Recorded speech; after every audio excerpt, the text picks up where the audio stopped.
If there's one thing we can get behind, it's butter. And if it's brown butter, my next guest says even better.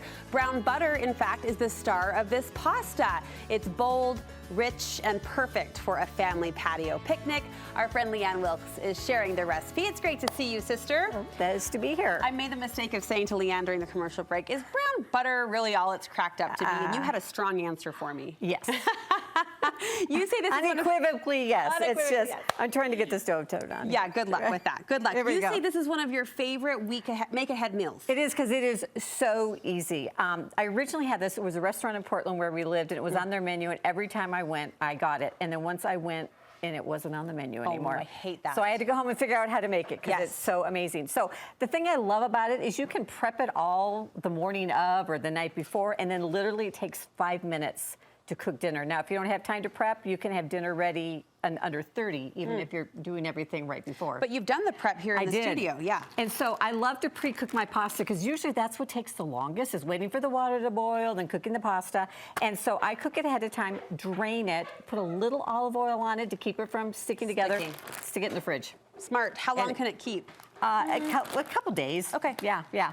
And then I've chopped my tomato, I've destemmed my spinach, and I browned my butter ahead of time. She's browned her butter, and in case you're wondering, yes, that's worth it. Yes, and it's so easy to do. For somebody who hasn't browned butter before, you just want to take a saucepan, but you want a light colored saucepan, because you need to be able to see the color change. So if you're using a dark pan, it's harder. Put your butter in, it is gonna pop, it's gonna bubble, and then it's gonna foam, and as soon as it foams, watch it really close. Because that's one of my hang-ups. You don't walk away from brown butter. It can tip quickly to burnt. It goes from brown to burnt in seconds. So what am I looking for, the foam? Yeah, it'll foam, and then you'll kind of push the foam aside, and you'll see this beautiful golden brown color. Then pull it off the heat and get it out of the pan. So pour it into a bowl, because the pan's gonna keep cooking it, because it's hot. And put it into a bowl, and you can see here how beautiful that is. And you're gonna get what I call a little bit of a sludge on the bottom, which is fine. It's full of flavor. You can just throw the whole thing in. So. Now we're getting all romantical about our brown butter. It's beautiful. Brown butter makes everything better. Now, I'm a dumb question. Can I make brown butter and then put it back in the fridge, or no, I want to make it fresh? No, you can. In fact, I browned this before I left the house this morning. Okay. And I just popped it in the microwave to remelt it. Okay, great. Just for a few seconds to get it. What's going on our hot stove? Okay, we have got we're gonna start with a little olive oil and just some garlic. And I have just put it in there until you can kind of smell that garlic. And then I've got about a cup or a little bit more of chopped tomato that I'm gonna add in. Sizzle. Speak of romance. There you go. All right, I mean, olive oil, garlic, fresh tomato. This has to come together fast, because everyone's going to smell that and come running. Yep. And then we're going to put up our heat just a little bit here. You're learning about the frustration that is our stove. I'm sorry. And I just stand back because I'm no help. I'm sorry. I don't know. Why isn't this moving? Oh, well. Okay. And then we're going to add in our spinach. Now, I like to use, oh, there you go. You pushed the I'm good for something. I'm good for something. Okay. I like to take the stems off of my spinach, because I don't like those long little I was surprised to hear you say destem your spinach. I didn't know I was supposed to do that. I do. Some people don't, but I like to take some, just because personally for me, I have texture issues and I don't like just long Well, a lot of kids do too, so now I will do that and think of you every time I do. Take it off. Thank you. Yeah. Okay. So I've used the baby spinach. I've taken it off. We're going to add that in. And then we are just going to stir it for a minute or two. You just kind of want the spinach to start to melt, that tomato to heat through. It really, honestly, 2 to 3 minutes. We're going to do it a little quicker here. Okay.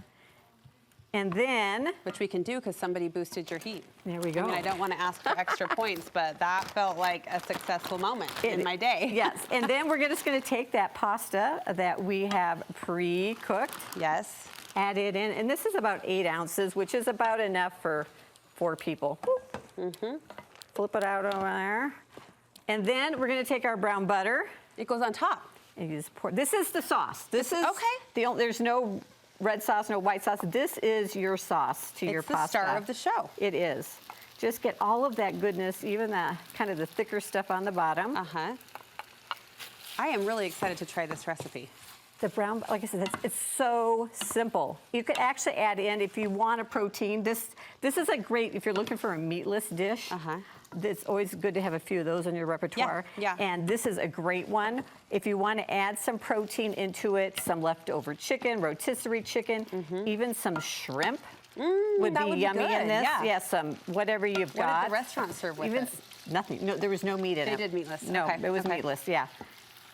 So it smells amazing. And then we're gonna grab. I like a little crunch in my pasta. In your pasta, we like that in our salad. I like it in my pasta. In your A little pasta. crunch. And we're using, because this originally came from Oregon, we're using hazelnuts because that's the state nut. Oh, okay. But it can be a little bit hard to find. Do we have a state nut in Utah? I don't know. We need to know this. Yes, but you can also use walnuts. Walnuts great. And I do like to toast my nuts because it enhances the flavor. How did you know it was a state nut?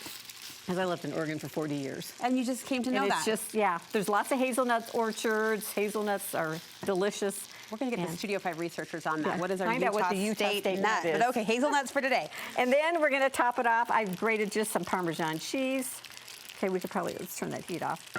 Ooh, some cheese. Some cheese. Yes. And then I'm going to add some fresh basil. And you could use any fresh herb that you like. Delicious. If you're going to use a dried herb, use half as much. You know, okay. Because it's more potent. Yeah. And then the final little, I like to take a little flaky sea salt. Yes, she's a foodie. And just. She's a foodie. That's how you do it. Put that on Flick top. of the wrist. Boop.